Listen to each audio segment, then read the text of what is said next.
Yan, oh. Tapos yung mga very country ang effect. Tapos mga litrato ng pamilya. Sino bang hindi nakakakilala sa Mary Grace, di ba? Eto lang, nakakapagtaka. Kilala nating lahat ang Mary Grace Cafe, Mary Grace Ensaymada. Pero hindi natin kilala si Mary Grace. Well, today, makikilala natin siya dito sa Usapang Real with me, Luchi.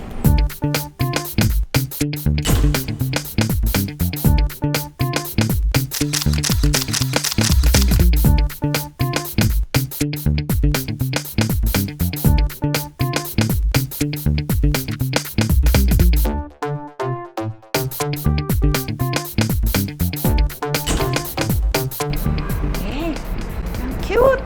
Nakakatuwa. Uy, meron pang mga ganito. Oh, ha? Para kang nasa outdoors. Tsaka ito, siya nang pauso nitong mga notes. Yung mga table niya na mga may notes niya. It's not just the quality of the food, but the quality and goodness of the people you share it with. Hi, Luchi!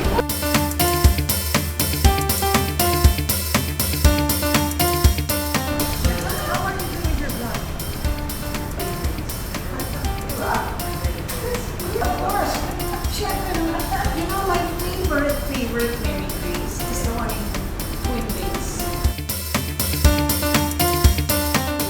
Hi, good morning, Oh, Francis. of course. Thank you very much. What is Mary Grace if not Ensaymada? Okay, let me ask you about this really trivial Okay, but trivial. question. Yeah. How did you feel about Mary Grace becoming part of the Sara Duterte controversy? In the name Mary Grace Piatos. Did you ever come to a point where you wanted to give up or you were ready to give it all up? At bago tayo magpatuloy, mag-subscribe naman kayo, paki-click ito, mag-like na rin, at kung may suggestion kayo ng kausapang Real with Luchi, put it down in the comment section and we'll do our level best to get it for you. Yun yun ang tanong ko sa'yo. Pag sinabing Ensaymada, Mary Grace Oo nga. Oo diba? nga. Oo nga. Alam mo yan, no? Oo nga. Every time people introduce me, the one being introduced to, no? Ensaymada. Diba? Sinadya mo ba yan? Talagang Ensaymada, yung magiging entry product mo. Focus ko talaga yon. If that answers your question, yes, from the start. How did you come about thinking that Ensaymada was going to be the product? Because I wanted to come up with the product that was close, to the hearts of Pinoys. Of course, yeah. Nung panahon ng mga 1990s, yung mga ibang tinapay na ngayon nakikita mo na like Western breads, no? I came home from the States from a baking course, and I had recipes to produce that, but I don't know why. I put it aside and I went to the Ensaymada. And I didn't have a recipe then, so I took a lot of recipes side by side, put them together, tweaked what's good here, what's good there. Finally, Eureka, I got it. Yeah. Wait, but okay, so ang daming ang breads di ba? Yeah. Was there a marketing Intention analysis or something? to it? No, not at all, because then I was all to myself. What marketing analysis would there be but me as a mommy entrepreneur? I mean, what I thought was the most natural thing to do is to come up with a product you and I would love and appreciate. Yeah. Ganun lang yun, Yes. Luchi. So it's very Filipino. That's Yeah. true. Yeah. Alam ng Pinoy yan. Yeah. Pero hindi lang Ensaymada binibenta mo, Mary Grace You're selling a whole ambiance with its set of values. that are also very Pinoy, no? Tell me about that concept and when it came to you that that's how you want to be known. You know, looking back, I went the rounds of cafes. Ah, you I took a did? look. Yeah. Nag-survey ka. Oo, tapos sabi ko, ang ganda no, ang ganda nila, no? Should I use them as a peg? We had what? Sugar House, we had Ah, yes, that's right. Hizons, di ba? That's And right. these were Those very the good brands. bake shops. You know, I looked up to them a lot. I used their products as pegs too. Then about the place, thanks be to God, you know, I was guided. I was really guided. All the elements from the machuca tiles, which is very Filipino, to the, you know, sipping their coffee with a freshly baked ensaymada by the window. Talaga. Yeah. Which It is was like exactly really- what it is. And that's what it was in the very first in Serendra. So, things fell into place, di ba? I mean, so I think all of that gave birth to the brand, no? The brand's identity. Teka, 2006 lang ba yung Serendra? Serendra, 2006. Ah, I see. So from 1983, when you started doing bazaars, to 2006, talagang bazaars ka lang? Oo. 1994, Oo. 2000, bazaars lang. Eh, yung 1983, 2001, ano yun? Bahay. Ah, Yan, so home base talaga, I So, mean- ino-order.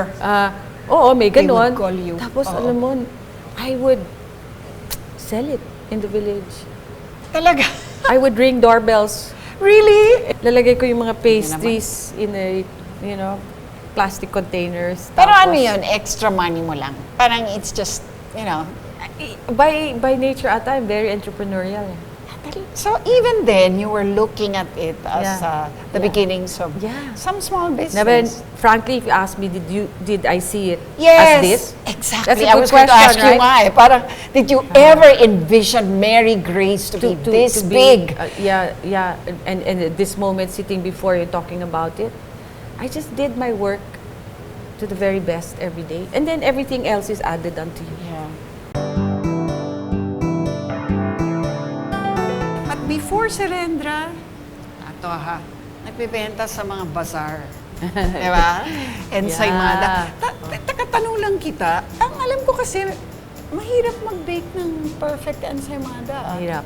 Diba? talaga. Kasi pagka na-overbake, matigas. Matigas. Sunog, diba?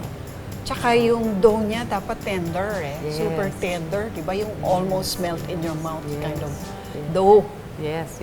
Paano mo na perfect yon? Kasi hindi naman yan pinag-aralan sa LA school mo. Hindi nga. Walang course on ensaymada Hindi nga, baking doon. hindi nga. But you know, you're dealing with a live thing in the bread. It's the yeast. That's true. So you have to make friends with the yeast. You have to know the yeast. Yeah. So, And you shouldn't kill it, ha? Kasi ang buhay ng yeast is only up to a certain point. So kailangan that, at that point that you want, that spring, that oven spring, nasa oven na yung ensaymada mo, bilog na maganda. I used to call it the breast of a maiden. oh yeah, para siyang mammary glands. Oo, no? That's true! Come to think of it! Yun nga, curious ako doon kasi it's not like you're the first to actually make ensaymada commercially, di ba? Yeah. So it was really difficult to to be set apart from all the others. Yeah. So how did you do that? Yung parang in a bazaar, I would imagine. Parang, I think it's connected to the fact that as I was growing, I was perfecting a product. Yeah. You couldn't be so great with a motley of, an array of products before you. You have to be good and focused on one thing. And I think being consistent, working hard at it, that's it. People just attached the Mary Grace or the ensaymada to me. yes. You know. You know, how many ensaymadas do you We're sell into a day? 1,200 boxes of ensaymadas and a little more of cheese rolls Every day, every day. in general. So Yeah. that's what you deliver to all your branches. Yes. Kiosks. Tas We have alam kiosks, ko- ha, Luchi? Yes, We and have then kiosks. kiosks. You have to tell me about the challenges because when you come to Mary Grace, parang parang wala kaming naririnig na bad publicity sa'yo. Actually, believe nga ako sa'yo dahil wala kang publicity eh. Parang very few interviews. So, tapos, wala kaming nakikitang advertisements in print or lalo na sa TV, no? You don't advertise yourself. And yet, everyone knows Mary Grace. Every Pinoy, whether here or abroad, has had a chance to, try your ensaymada. Paano mo ginawa yun? Always here in my heart, goodness begets goodness. Be good, right? In the very beginning, when I was selling, there were all the titas come to my table. And Talaga. you establish relationship, di ba? And then because these titas come and buy your product, you have a commitment to give them the best. And you live by that commitment. You achieve excellence and consistency. So no publicity. You're saying in effect. So it's been word it's of mouth. all word of mouth. Word of mouth. But that's a lot of mouths. That's a lot of years. Hindi mo naisip na mag-incorporate with other board, members in the pool and parang... We've never even done any franchising. Oo nga. Taken Believe nga ako sa'yo any eh. partners. No. Alam mo, yung mga kaibigan ko sa United States, no? Parang sabihin nila, parang walang Mary Grace dito. Hindi pa sila magdadala dito. Or one of them actually asked me, Luchi, kilala mo ba si Mary Grace? Pwede ba ako mag-franchise dito? Oo. Na-approach ka na ba? On for that? dami. Plenty. O, ba't ayaw mo? I've always believed growth is, make slow. Like yeast in the dough. Franchise, parang mabilis yun eh. Baka di ko makayanan. I always used to think that way. Okay. Right. But are Siyempre, once you open to one franchisee, then you open to more. Sunod-sunod na. Sunod-sunod na yun, di ba? Yeah. So operationally, can we meet it?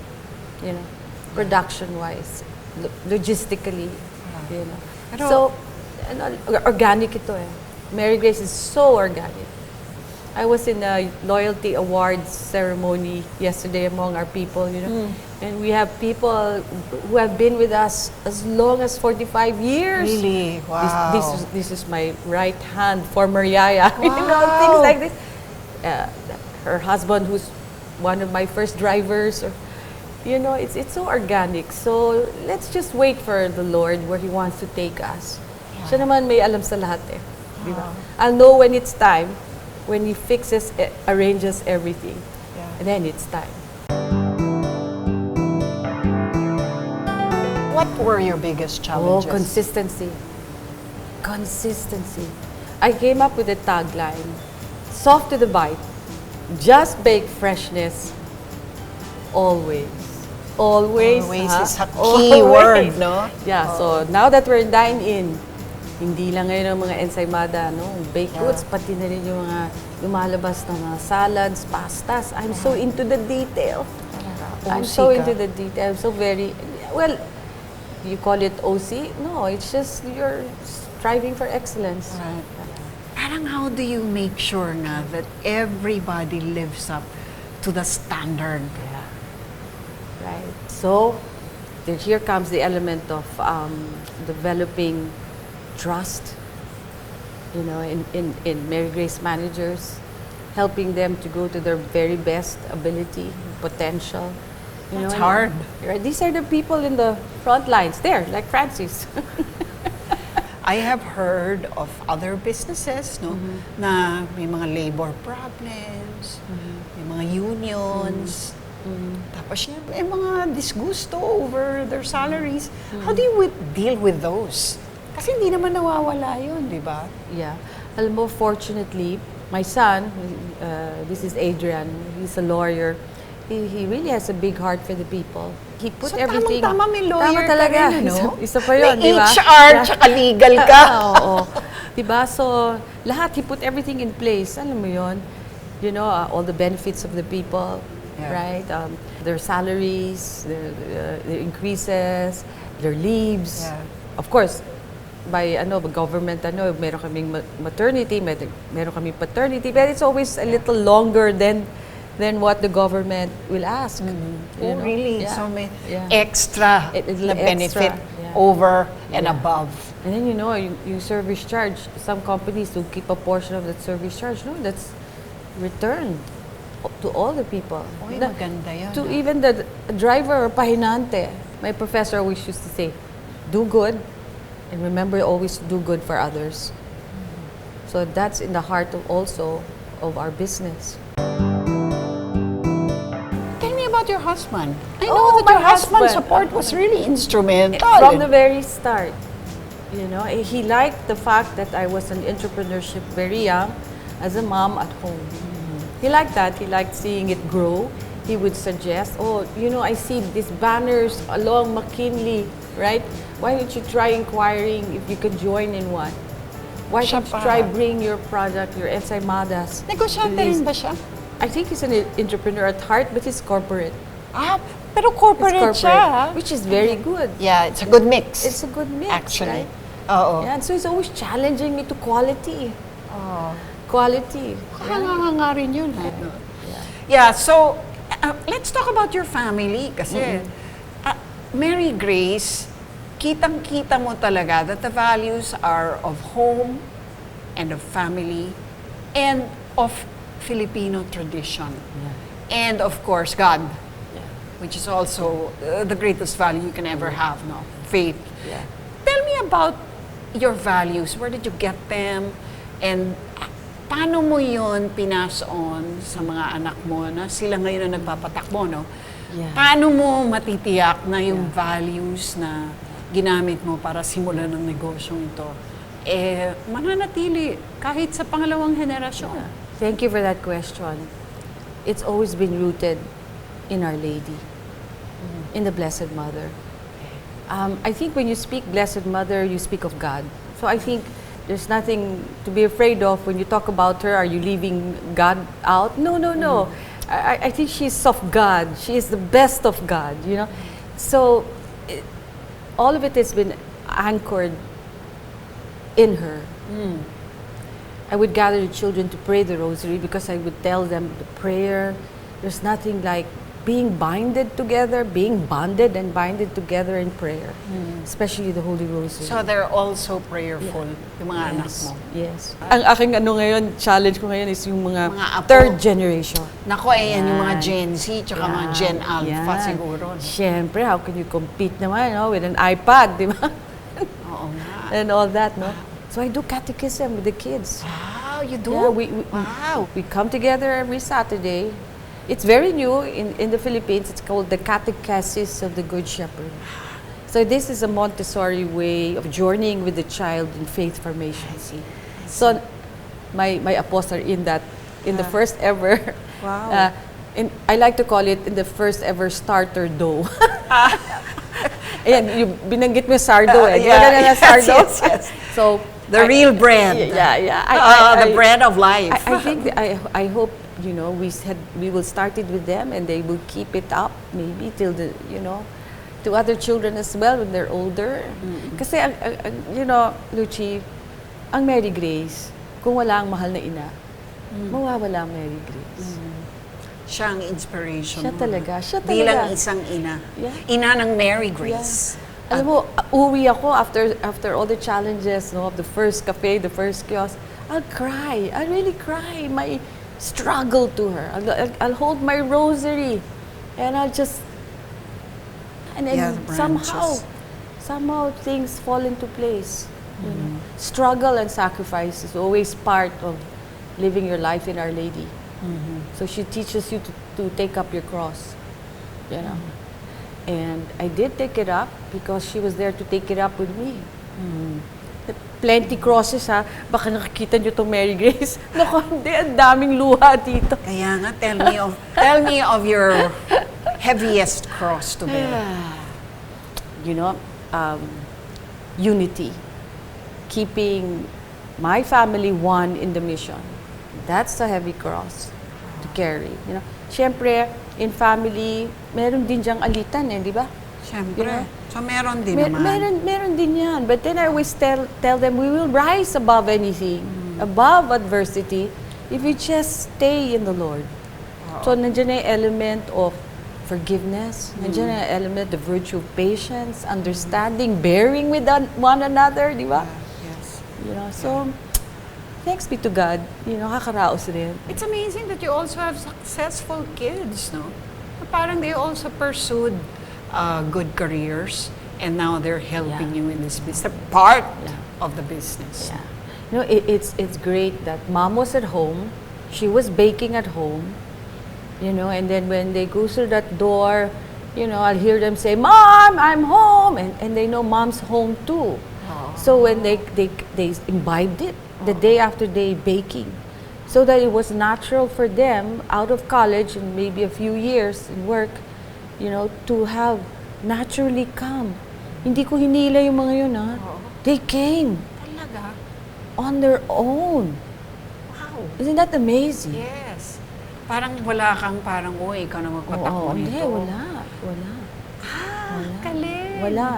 So, Honest to goodness, wala. Diba? So they came one by one. The first one was Gabby. okay. Yeah, Alam number ko na 3. acronym ng Oh, Grace yung mga pangalan ng nga, anak mo Pati yun nga di ba? G-R-A-C-E. Si G is the third. This is Gabriel, the first to join. R is Rafael, our finance guy. Alright. He's the Okay. fourth. Okay. A is our second, Adrian, our lawyer, who's the Okay. one I told you has a heart for the people. Yeah. C is Kiara. Okay. Yeah, she's the corporate of 10 years with Unilever, is now head of marketing. Wow. And E, operations, bakery, commissary, Marian Ernestine. Okay. So talagang ano to, this is destiny. This is Do you call it? God's, God's plan. God's plan, design. God's yeah. hand, God's design. Yeah, this was Yeah. His set destiny for you. Yeah. Okay, let me ask you about this really trivial Okay, but trivial. question. Yeah. How did you feel about Mary Grace becoming part of the Sara Duterte controversy? In the name Mary Grace Piatos. Ito yun. Yeah. How does it feel to be partnered with Piatos? Well, In such a negative way. yeah. Well, naisip ko na lang, I must be top of mind in that person. Exactly. That's Dapat a positive way of Piatos, looking at it. di ba? Top of mind kaming dalawa di ba? And mabuti na lang si Piatos kasi I think it's a very good brand also, no? It is, Diba? yeah. Very solid din yan eh. Oh, yes. No? Oo. So, mabuti na lang Piatos. Wala nang iba, di ba? Tsaka there's a ring to it, Mary Grace Piatos. Creative There's naman. nice ano? musical to it, di ba? In the beginning, I didn't know what to make of it, no, Luchi? Did it alarm you in any way? Natakot ka ba na baka magkandega public? Yeah, in a way.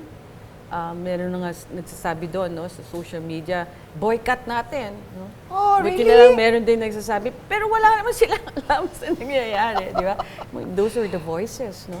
But you know, I'm a very low-key person. Very dear friend said, who's very savvy, friend of my husband Hector, said, Grace, I think it's very good because it increases awareness of Mary Grace, Actually. right? So Actually. let's just take the positive from that. Tsaka feeling ko, it's so silly to even associate Mary Grace Piatos with Mary Grace Cafe. I mean, wala naman sakay doon. I'd like to believe that 99.9% of the population is smart enough to know this has nothing to do with the controversy. Did you ever come to a point where you wanted to give up or you were ready to give it all up? Never. Never talaga. Never talaga. I am really honest because I really cherish this as given by God. And you have to bring it back. You parable of the talents. I gave you one or gave you two. What did you do with You it? double it. You got to double Oo. it. Yeah. Or make something out of it. Don't hide it. Exactly. Yeah. Exactly. Yeah. There, that's the very essence, philosophy. Yeah. You said values, you know, behind Mary Grace. That it comes down to that. Thank you very much. Sorry about that.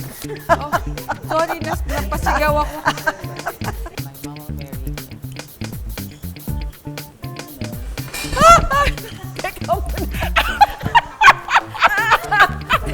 This is really funny. That's something to remember. It's okay, it's okay. Something to remember. Nakakatawa ka talaga. May I shriek? I had to stand up na, ma'am. Medyo Okay.